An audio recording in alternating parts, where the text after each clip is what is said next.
ભાઈ બહેનના પવિત્ર પ્રેમનો પર્વ એટલે કે રક્ષાબંધન। આજના દિવસે બહેન પોતાના ભાઈની રાખડી બાંધે છે અને ભાઈના લાંબા આયુષ્યની પ્રાર્થના પણ કરે છે।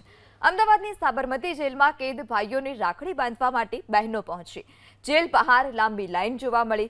ભાઈ સામે આવતા જ બહેન ભાઈ બંનેની આંખોમાં હેતના આંસુ પણ છલકાયા।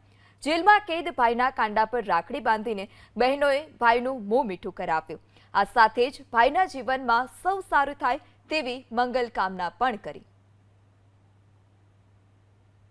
દેશભરમાં જ્યારે આજે રક્ષાબંધનનો તહેવાર ખૂબ જ ઉલ્લાસપૂર્વક ઉજવાઈ રહ્યો છે, ત્યારે સાબરમતી સેન્ટ્રલ જેલમાં પણ આપ આ સીધા દ્રશ્યોમાં જોઈ રહ્યા છો કે રક્ષાબંધનની હાલમાં ઉજવણી ચાલી રહી છે। મોટી સંખ્યામાં બહેનો પોતાના બંદીવાન ભાઈઓને રાખડી બાંધવા આવ્યા છે। આપ સીધા આ દ્રશ્યોમાં જોઈ રહ્યા છો કે બહેનો દ્વારા જે પોતાના ભાઈઓ હોય તેમને કુમકુમનું તિલક કરી, તેમને કંકુ ચોખાથી વધાવી, તેમનું મોં મીઠું કરાવી અને રક્ષાબંધનની ઉજવણી કરવામાં આવી રહી છે। આમ જેલ તંત્ર દ્વારા પણ રક્ષાબંધનની ઉજવણીને લઈને ખાસ વ્યવસ્થા ઊભી કરવામાં આવી છે। આજે સવારે 7 વાગ્યાથી બપોરે 2 વાગ્યા સુધી જેલની અંદર જે બંદીવાન છે તેમની બહેનો અને તેમના પરિજનો આવી અને જે પોતાના ભાઈઓ હોય તેમને રાખડી બાંધશે અને તેમની જલ્દી જેલ મુક્તિ થાય તેવી કામના કરશે।